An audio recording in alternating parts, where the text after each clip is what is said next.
This is a system that works and has been a lifesaver for counties all across our state. These grants and donations were a lifesaver in 2020 for the election offices in my home county of Macon-Bibb. But it's not just my county that benefited from these grants and donations.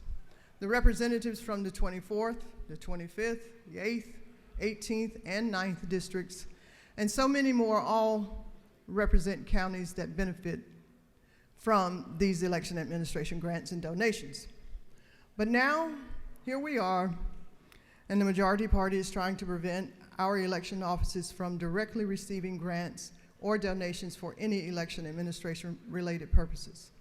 So instead of the people who know their county election needs best being able to address those needs in a tried and true way, the state election board will have the centralized power to decide what all of Georgia's 159 counties need. Hence, this puts more cost on the county and their taxpayers. In practical terms, so currently, if a church wants to donate their space to a polling location or donate food and water for voters, they cannot. The church would have to file an application with the state election board and pray their grant will be requested. And pray their request will be granted. How about that? We're creating more red tape and further hamstringing counties and our election workers, when all they've asked for from us is for our help and our support. But that's clearly too big of an ask for the majority party. Losing elections or the threat of losing power is not a valid reason to change the rules. The wants of conspiracy theorists is also not a valid motivation to change the rules either. So I'm asking each of you to stand with Georgia voters and to stand with our hardworking election workers and to vote no on House Bill 1464. Thank you, Mr. Speaker, and I yield well. Chair recognizes Representative Dreyer to speak to the bill.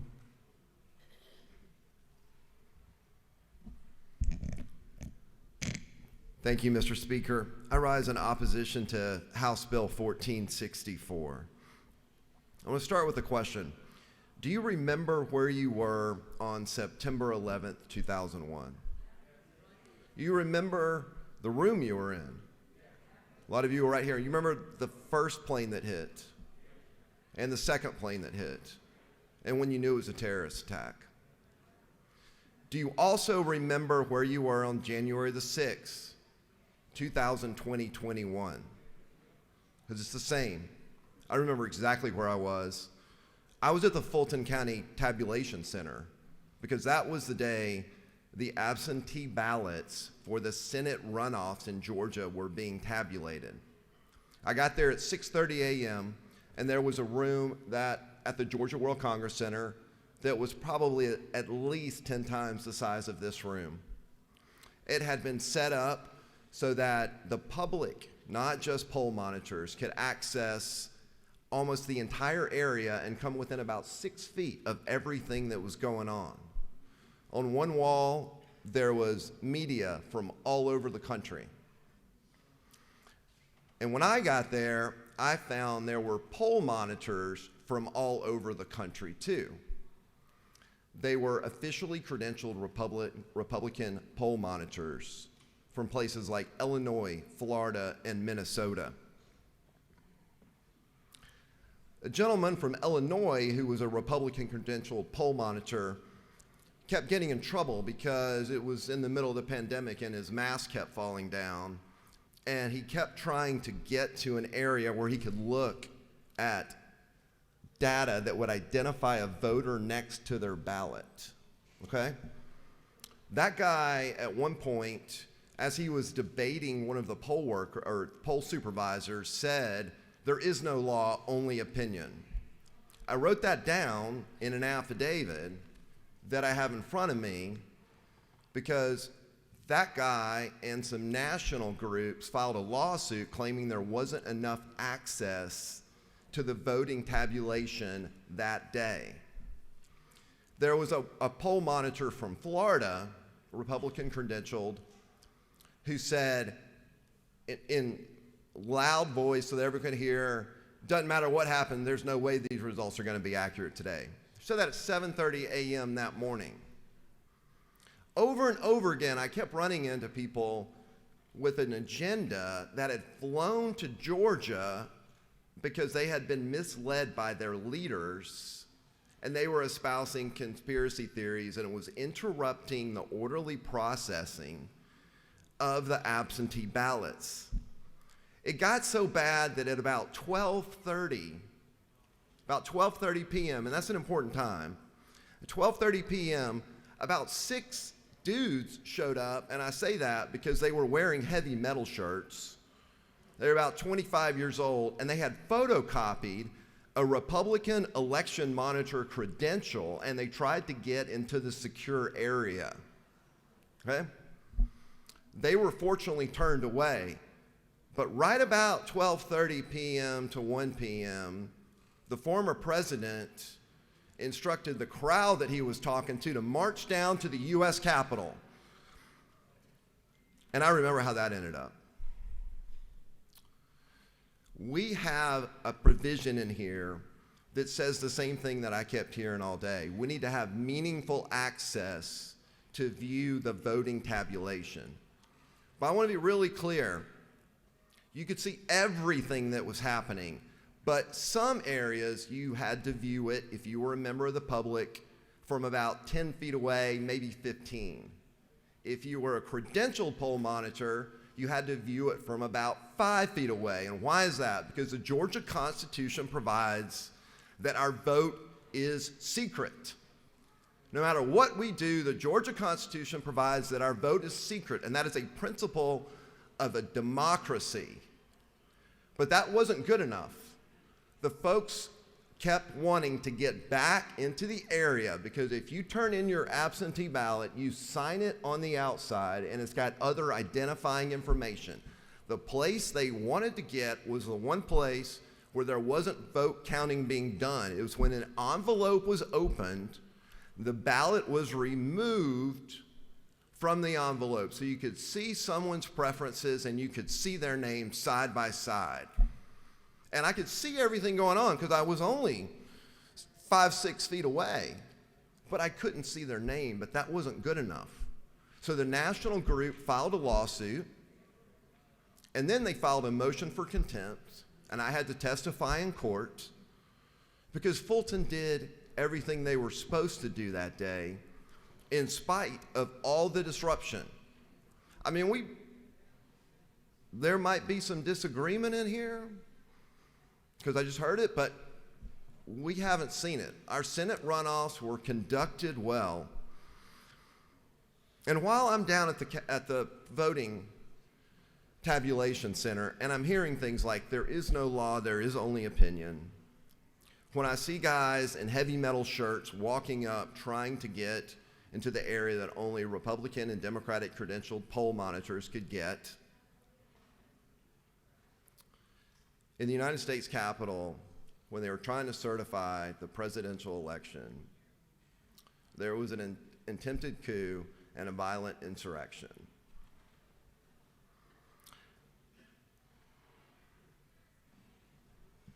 September 11th was a wake-up call to this country. I think everybody in this room on January 6th thought it would be a wake-up call. I hope everyone in this room believed and wanted it to be a wake-up call. It hasn't been a wake-up call because we continue to enact laws based on the lies that led to the violent insurrection in the Capitol and the continued assault on democracy.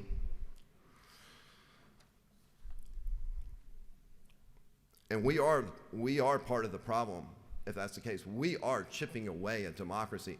We are chipping away at what has made this country a leader in the world. And when we lose our moral mandate, it will never come back. When we fall from democracy to authoritarianism, we will not get it back because it has never happened in the history of the world. We can do better. We should be better today. We can turn the corner, and I want to ask if you would just take a minute and think of where you were on January the 6th, 2021, and what you hoped would change because of that event, and know that you have the power to do something about it right now. I yield the well, Mr. Speaker.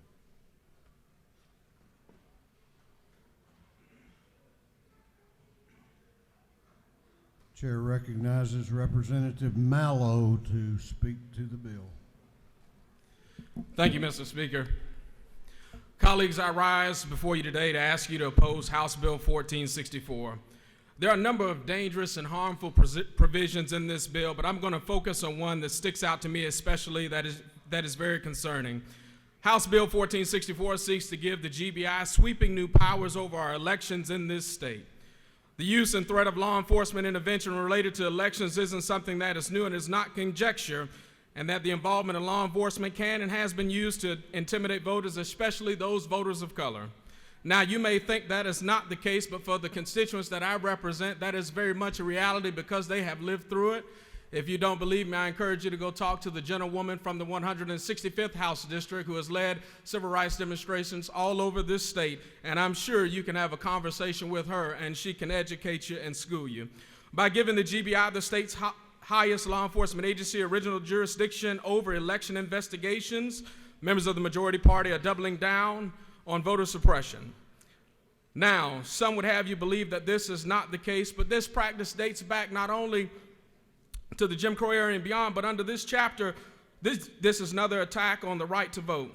I bet there's an even more example, more recent today that I'm going to talk about, and today I'm going to tell you a story that goes just back 12 years and took place in a county named like so many counties in our state after an ardent and violent racist in Brooks County, Georgia. See, what happened in Brooks County in 2010 is the perfect illustration of how the majority party has used law enforcement to suppress and intimidate black officials and voters, and it's a perfect illustration of the majority party's motives with House Bill 1464 and giving the GBI sweeping new authorities over our elections. In 2010, we saw a blatant act of voter suppression and intimidation after 3 black women got elected to the Brooks County School Board, and their election flipped the school board from majority white to majority black. And after their elections, they were arrested. 12 black people in total were arrested under the direction of the Secretary of State, who was Brian Kemp at the time, and these 3 women and 9 of their allies and friends were all arrested, and they were charged with 120 counts of voter fraud. And what truly was their crime, as far as I know, it's not a crime for black people to get elected to office and to make their voices heard at the ballot box, although in this state it might seem hard sometimes. The election of these black community members and educators to the Brooks County School Board did not break any laws, but it upset the power structure that existed in Brooks County, which was enough motivation for the Secretary of State and state officials to send the GBI to investigate it, and it was even more motivation for the DA at the time to vow to prosecute these individuals even without hearing any evidence or having any hard evidence of any wrongdoing. Even after devoting extensive resources to this quote-unquote investigation, all the charges were dropped. I'd like to make a juxtaposition here that these folks were arrested in Brooks County quicker than the folks who had killed Ahmaud Arbery were arrested and prosecuted in Glenn County, Georgia. But the one thing about this case of extreme voter suppression that sticks with me are the words of the GBI director at the time. He said, and I quote, "It's really extraordinary that the GBI would conduct voter fraud investigations," end quote. The GBI conducting voter fraud investigations is extraordinary. Let that sink in. It's unusual, it's remarkable, it's unbelievable.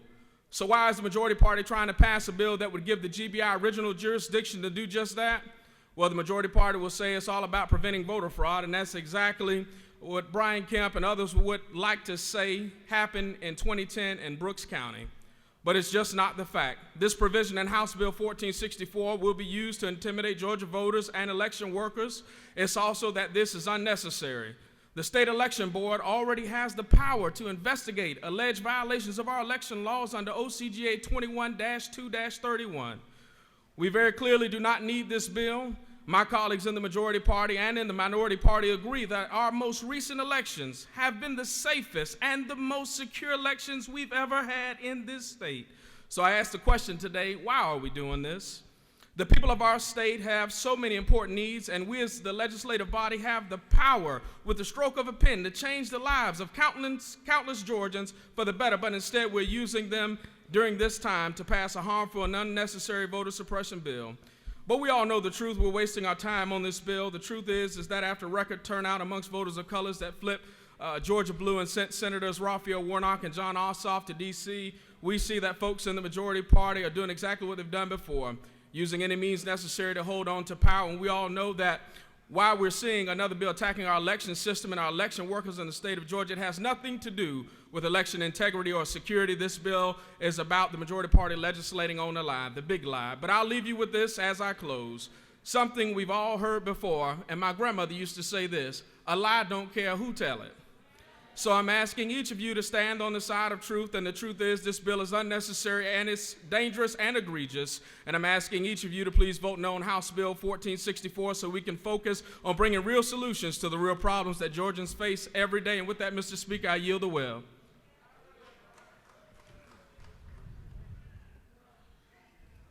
We have other members that wish to be heard on the bill. The chair recognizes Representative Lisa Hagan to speak to the bill.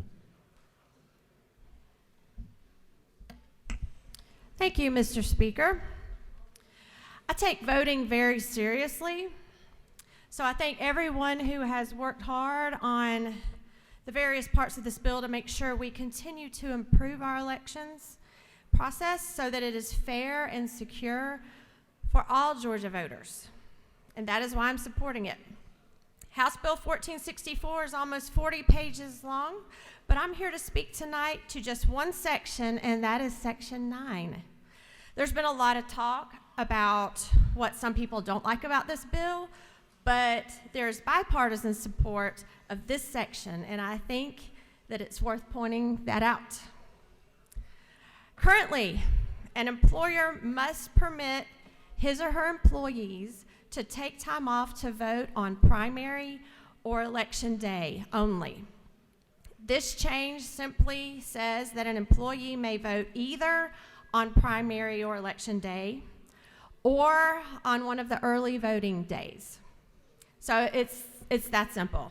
It takes pressure off an employer to have all their employees leave to vote on the same day. It increases voting opportunities for working Georgians. It encourages in-person voting, which is the most secure way to vote. This bill ensures that ballots will be more secure. It clearly defines the chain of custody of those ballots. It reduces the chance of private money influencing our elections. And it expands voting opportunities for Georgia voters.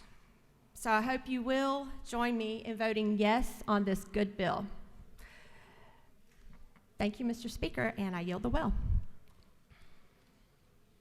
Chair recognizes Chairman Alan Powell to speak to the bill.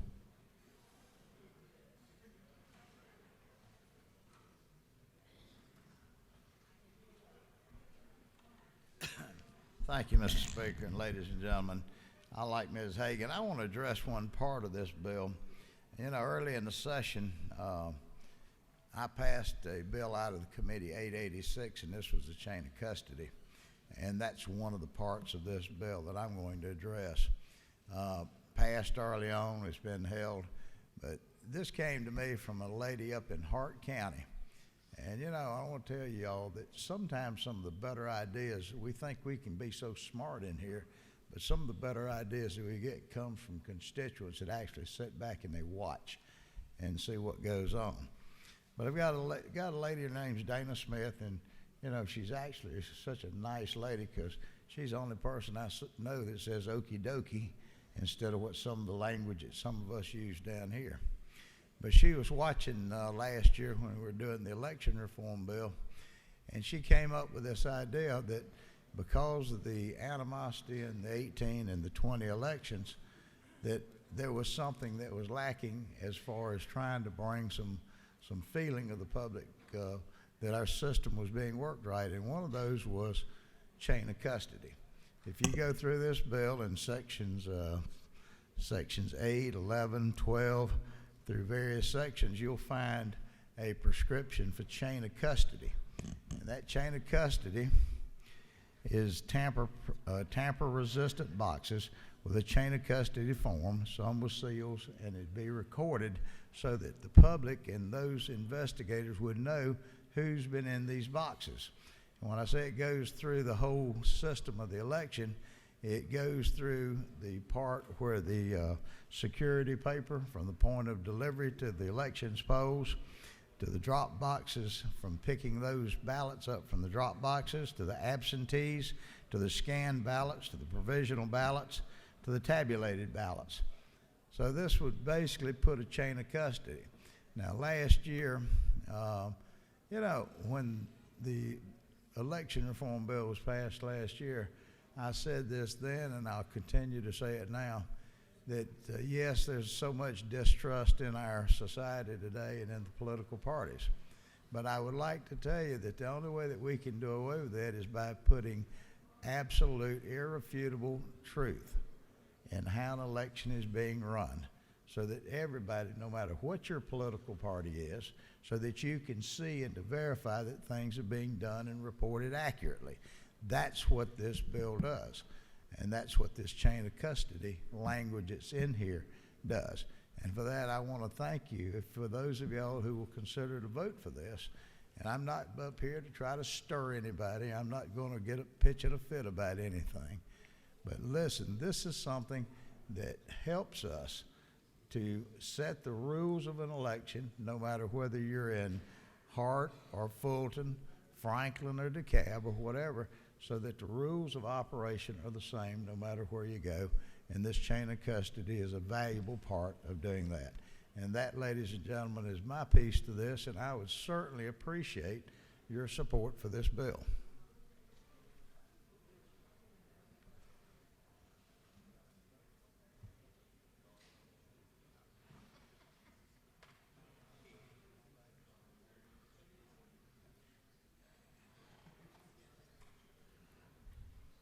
Chair recognizes Chairman Knight to speak to the bill.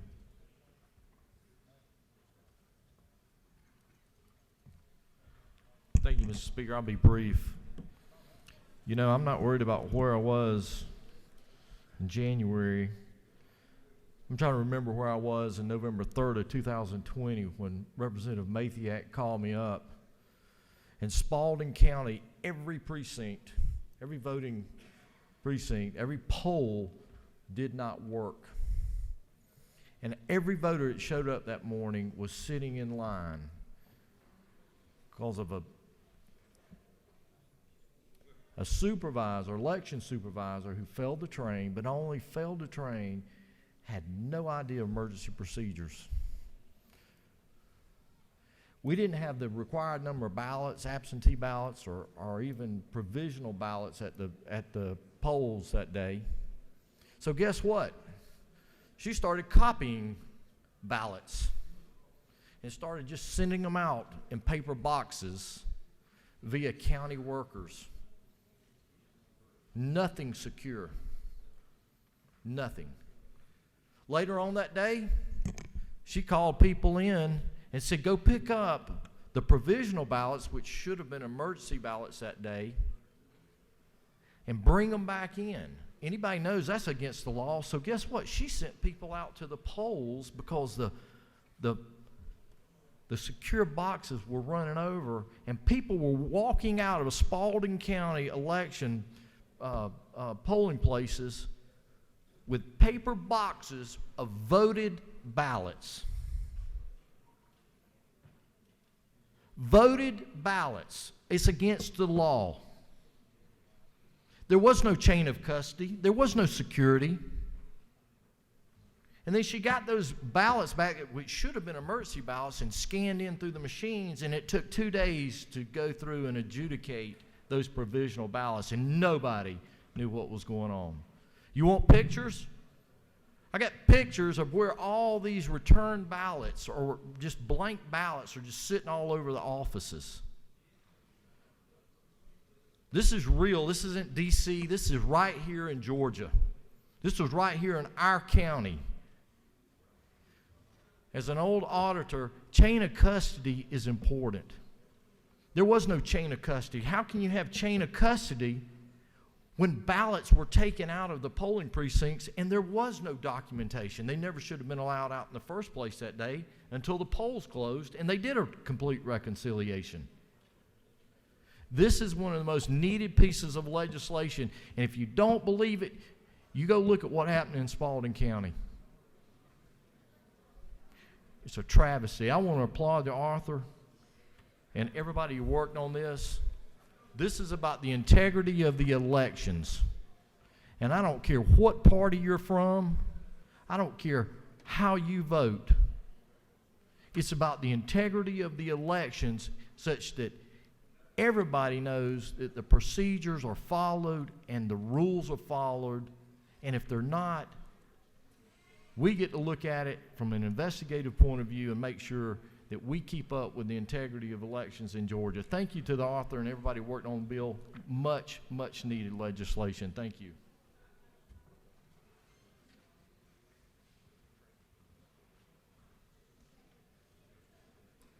Chair recognizes Chairman Burchett to speak to the bill. Thank you, Mr. Speaker. Colleagues, we were doing so good today. I mean, we were all in here singing Kumbaya and getting good bipartisan bills put together, and you know, we're going to end on this one. I really believe that this bill, the only reason that is contentious is because it's in Title 21. This bill does nothing more than add administrative provisions to allow for chain of custody, tracking of bills. These are processes that are already in place and that we're already doing in the majority of the Board of Elections and Board of Registrars. These are the things that are already happening. We're codifying and coming up with a uniform provision for that. That's what I believe that we're doing in this bill. This is a very good bill. I understand that some of my colleagues, are sort of beating the war drum on elections here, but this is a good bill. This does good. This has measures that broaden the ability for voters to go to the poll. For the first time in the history, as Representative Hagan mentioned, we're allowing voters to take off for early voting. That's never been done, but nobody gets up there and talks about this piece. The GBI, original jurisdiction. The GBI has been investigating elections for years.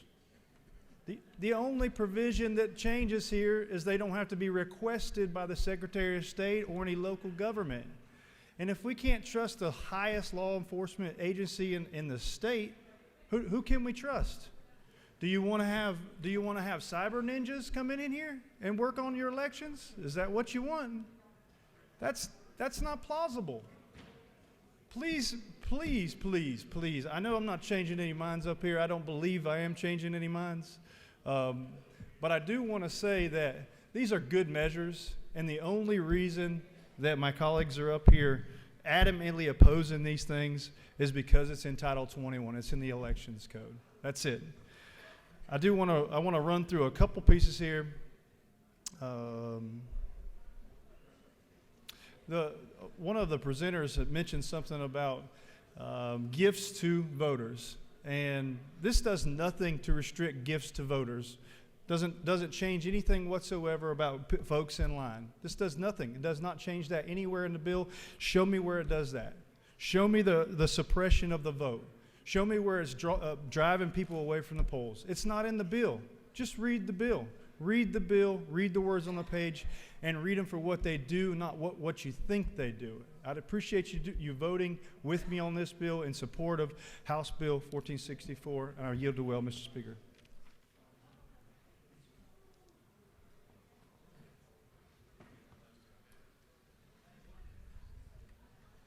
That completes the members who wish to speak to the bill. Is there any objection to the previous question being ordered? Chair hears none. The previous question is ordered. We do have a minority report, and by House rule, That will be limited to 20 minutes. 20 minutes for the minority report. Representative Nguyen, are you beginning? Chair recognizes Representative Nguyen to speak to the minority report. Thank you, Mr. Speaker. Last legislative session, the majority party passed a massive voter suppression bill, and we quickly saw the fallout from Georgians all across our state and from the business community. Members of this body insisted that that bill would not make it harder for Georgians to vote. But now, guess what? We have some evidence. During the 2020 municipal elections, Georgia voters were 45 times more likely to have their applications to vote by mail rejected. And for those Georgians who were actually able to receive a ballot, their ballots were twice as likely to be rejected under Senate Bill 202.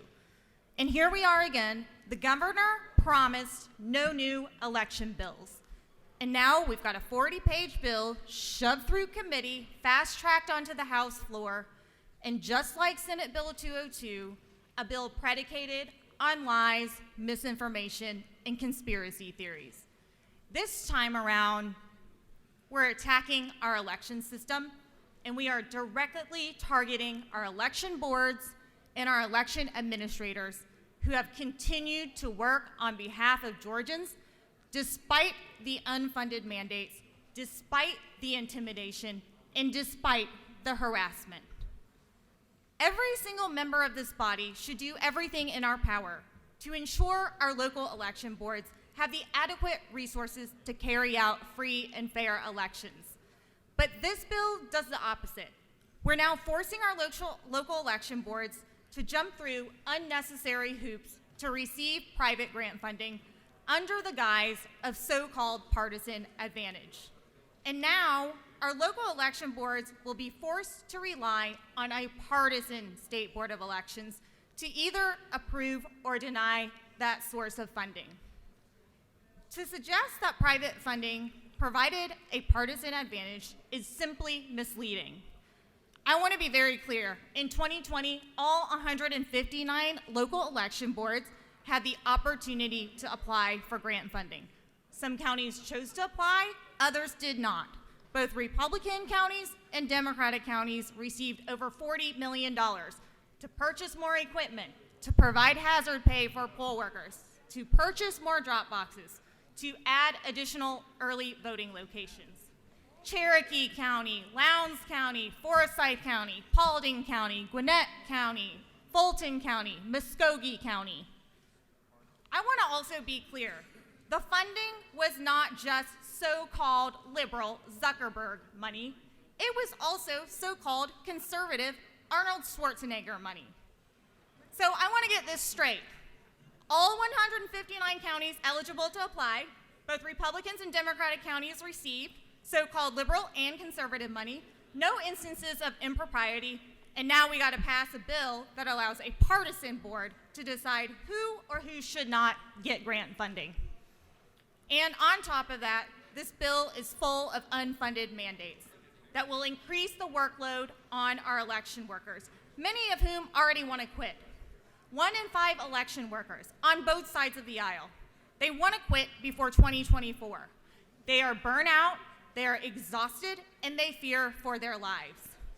We are facing an election administration crisis, and we actually could solve this crisis by appropriating funding to our local election boards. So then they wouldn't need to seek other sources of funding. And we have the money to do so. We just passed a $1 billion tax cut without a fiscal note. So the money is there. But instead of solving a crisis, we're making it worse. Restricting in-kind donations, creating barriers to funding, adding new cumbersome, illogical rules like requiring election workers to count ballot paper, knowing full well that in a county as large as Fulton or Cobb, that could amount to thousands and thousands of sheets of paper. So one has to wonder if this bill is deliberately designed to sabotage larger, more populous Democratic counties so that the state legislature will have an excuse to take over those counties too.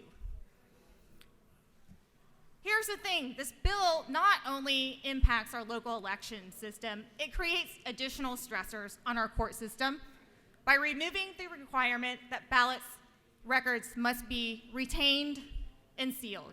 Now that ballots are unsealed, that means they're subject to open record requests to be handled by our court system.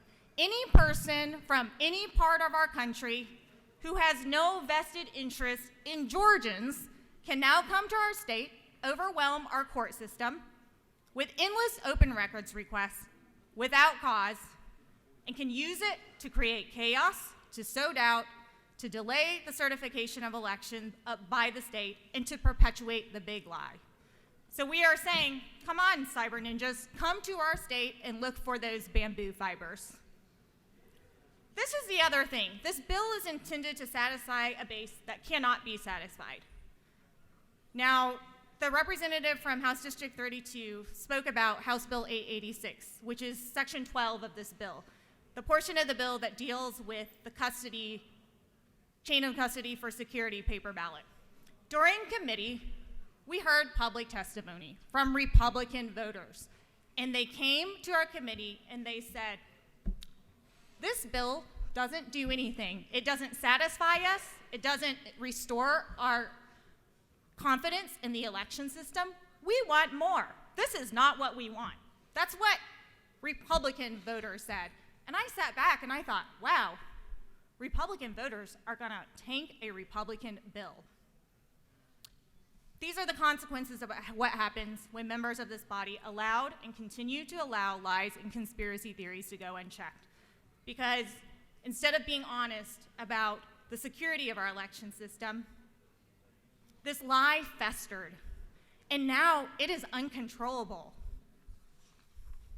I was a statewide poll monitor for the Democratic Party of Georgia for DeKalb County on January 5th. I was up before the first poll opened. I didn't get home until the polls closed. Throughout the day, I helped voters on both sides, Republican and Democratic voters. And I gotta tell y'all something. Republican voters are real angry. And they're not mad at Democrats. They're mad at y'all. I was at an early voting location that was not open on election day, which causes a lot of confusion. And dozens of voters showed up on both sides of the aisle. They didn't know where to go to vote. So I helped everybody as they pulled into the parking lot. Let me look up your voting precinct for you. This is where you go to cast your ballot. And during that time, a woman pulled into the parking lot in her van. And before she even got out, she started yelling. I couldn't hear what she was saying at first. And then, as she opened the door, she repeated, "They told me my vote didn't count. My vote didn't count. They said my vote didn't count." And I said, "Ma'am, where did you vote?" And she said, "I voted here at this early voting precinct." And I said, "When did you vote?" And she said, "I voted last week." I said, "Who told you your vote didn't count?" "They told me my vote didn't count." And I said, "Well, let me show you. I'm gonna log on to my voter page. Let me enter in your last name and your birthday, and let me show you how you can see that your vote counted."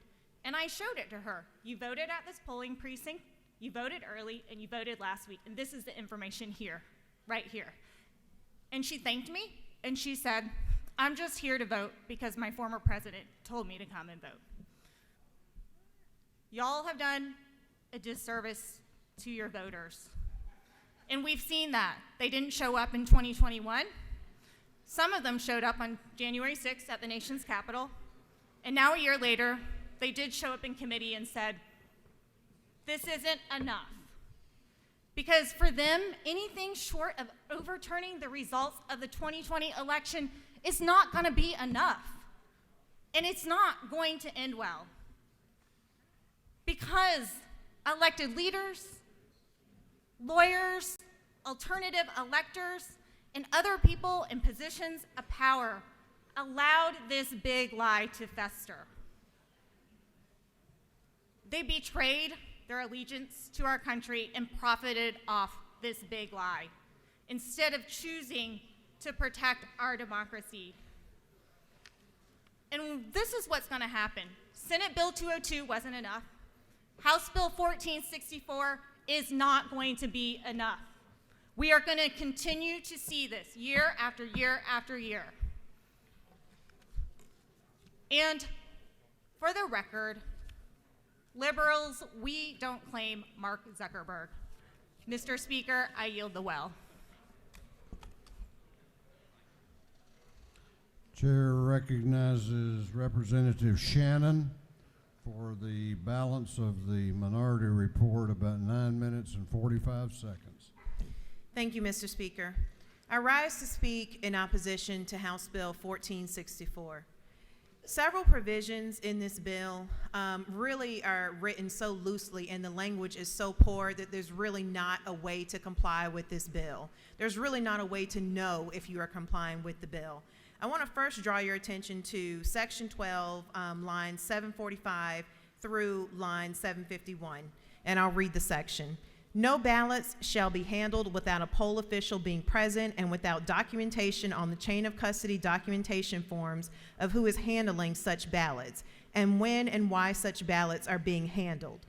After the activity requiring the handling of ballots is completed, such ballots shall be resealed in ballot boxes or other secure containers, which shall be recorded and witnessed on chain of custody documentation forms as specified by the Secretary of State and shall be signed by the persons having custody of such ballots. This section is something that I brought up in committee when we saw this provision in a separate bill that came through governmental affairs. The language is written so loosely, and it's requiring you to have a poll official present when ballots are being handled. What does the word handled mean? When you look up the word handled in the dictionary, it says to feel or manipulate with hands. Or a second definition is to manage a situation or a problem. So what are we talking about here? Are we saying that you've got to have a poll official available if you touch a ballot, if you move a ballot? I mean, literally, if you pick up a ballot that falls on the floor, do you have to call a poll official to supervise that? When we're talking about elections, it's really important that we have language that is concise because we know what happens when you have loose language in bills. What happens is prosecution is subjective.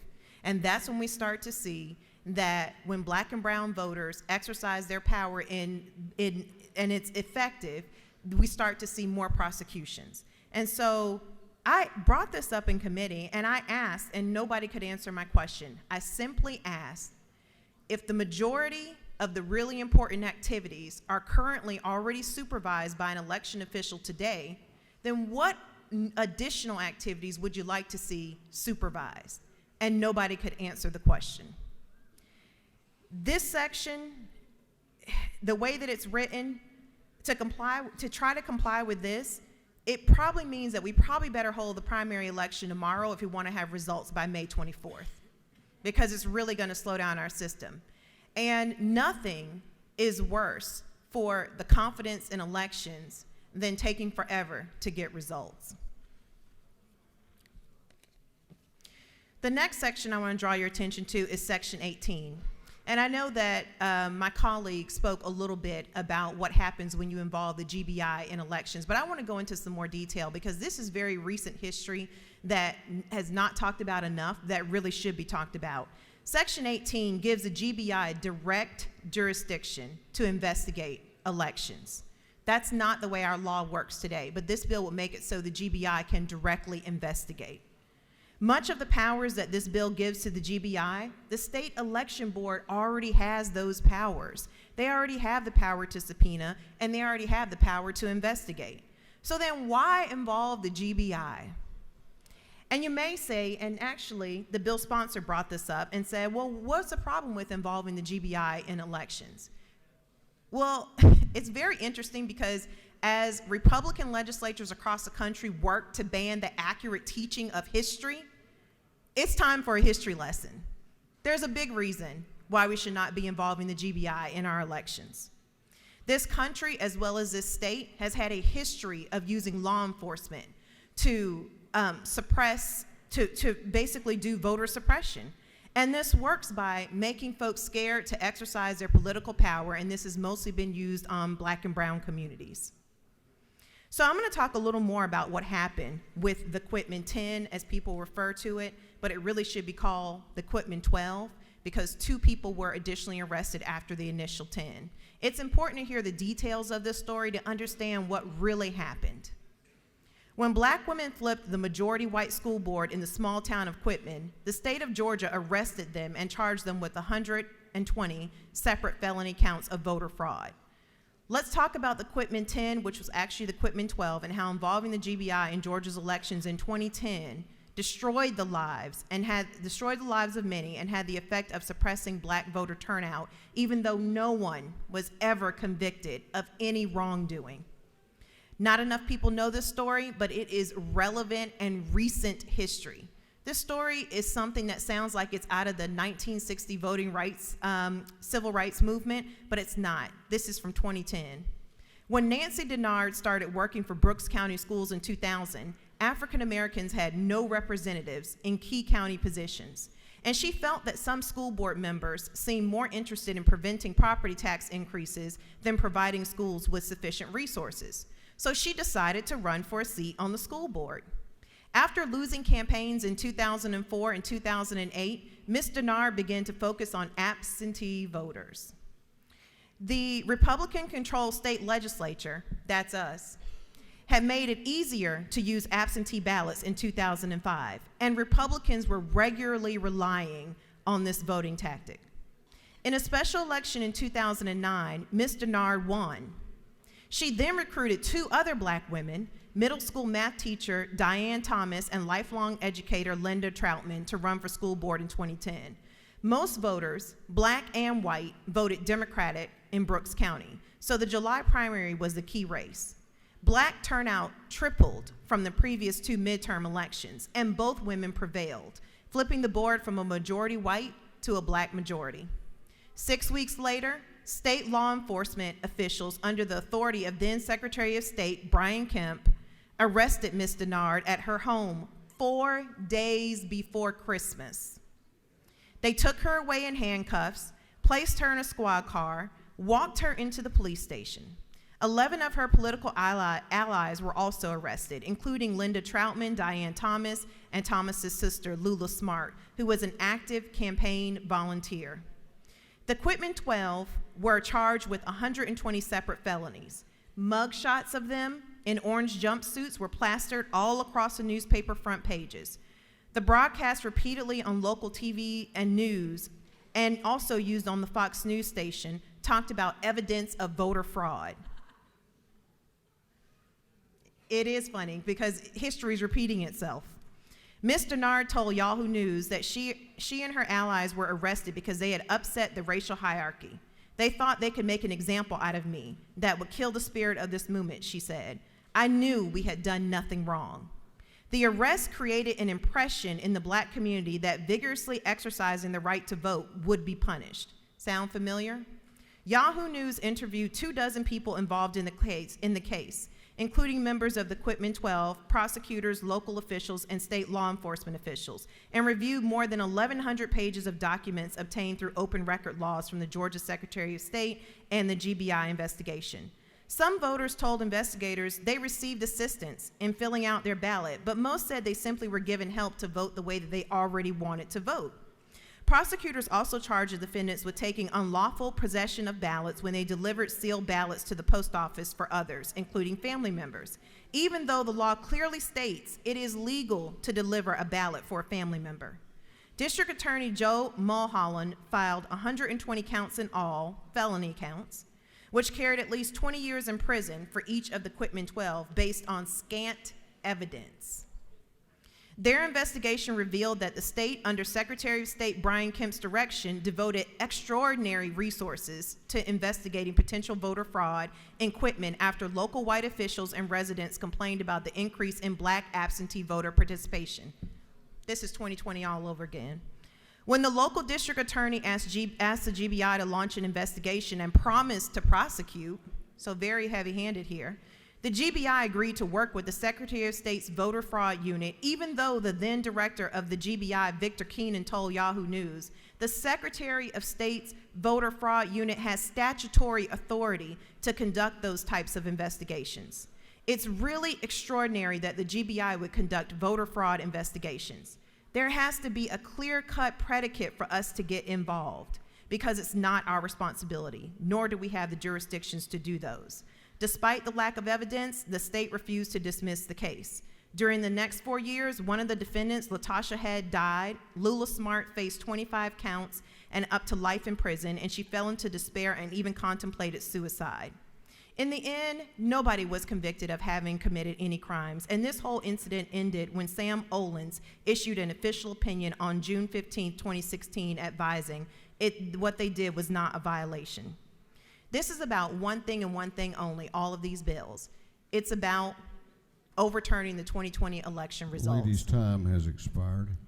Thank you, Mr. Speaker.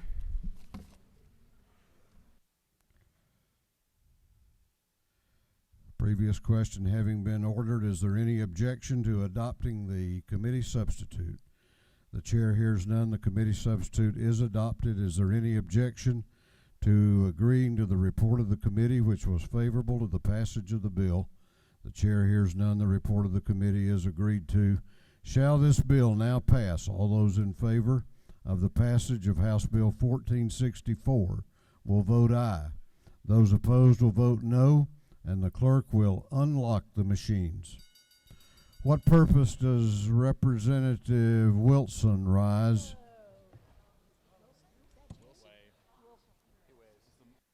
He waves.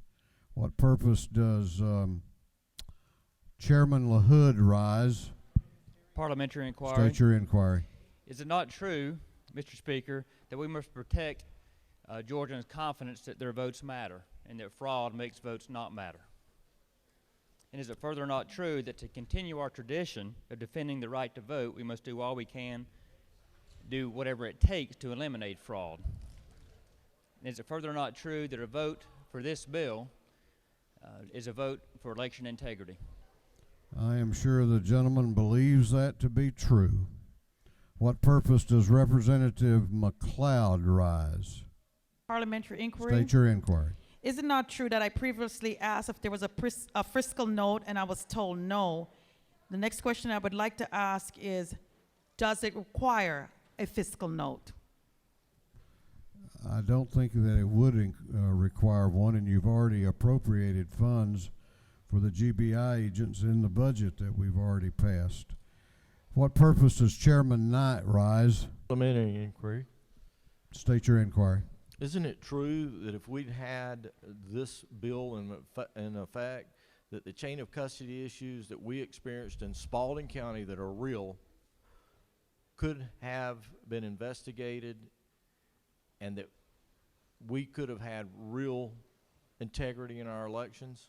If the gentleman so states. Further, isn't it true, Mr. Speaker, that members of our citizens, our voters who did go on the my voter page, that they went and voted, that it was not registered on my voter page because the election supervisor and the staff failed to follow Georgia code and Georgia election procedures? I'm sure the gentleman has investigated that and knows that to be true. What purpose does Representative Cannon rise? Parliamentary inquiry. State your inquiry. Is it not true that I'm concerned that there might have been a member's button who was pressed before the vote came in order for another motion to possibly have been taken up? I'm sorry, can you repeat that inquiry? Is it not true that I am concerned that another member might have had their button pressed for a motion before the vote was called? No, there was no button pressed before the vote was called. What purpose does Representative Hutchinson rise? Parliamentary inquiry. State your inquiry. Is it not true that it's not just one side of the aisle that is upset about voter integrity? Both sides are concerned about it, but only a certain subset are concerned enough to protest and make enough noise for us to have this many voter suppression bills. Well, I'm sure the lady believes that to be true. All right, final one. What purpose does Representative Holly rise? Parliamentary inquiry. State your inquiry. Sir, is it not true that while the hour is late and we've had such an extraordinary day in order to just finally take up this bill, at this point, we all are probably wondering, in the words of Rodney King, can't we all just get along? That's not a bad sentiment. All right, have all members voted? Have all members voted? If so, the clerk will lock the machines on the passage of House Bill 1464. The ayes are 98. The nays are 73. This bill, having received the requisite constitutional majority, is therefore passed. What purpose does Chairman Werkheiser rise? Make a motion State your motion. to immediately transmit the bill over to the Senate. Gentlemen,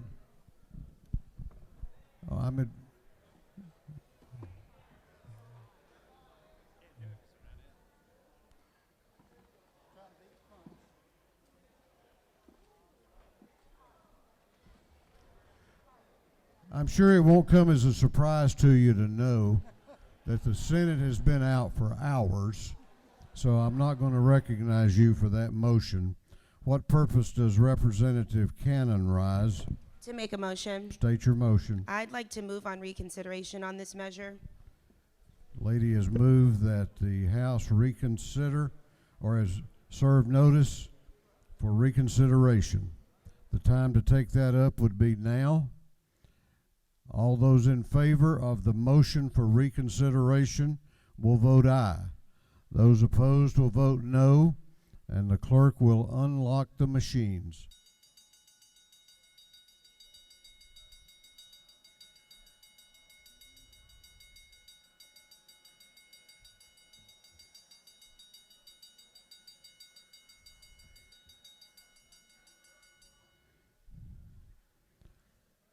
Have all members voted?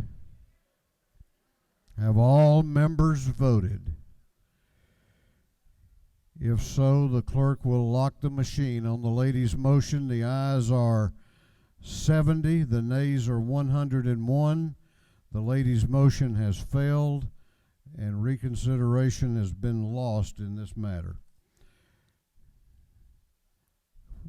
Chair recognizes the Majority Leader of the House for a motion. Thank you, Mr. Speaker. Mr. Speaker, I move that this House stand adjourned until 2 p.m. tomorrow, Wednesday, March the 16th, 2022. We're back to bipartisan agreement, Mr. Leader. Love it. The Majority Leader has moved that this House be adjourned until 2 p.m. on Wednesday, March the 16th, March 16th, 2022. All those in favor of the motion will say aye. Haven't had that many ayes in years. All those opposed will say no. The ayes have it. This House will be adjourned until 2 p.m. Wednesday.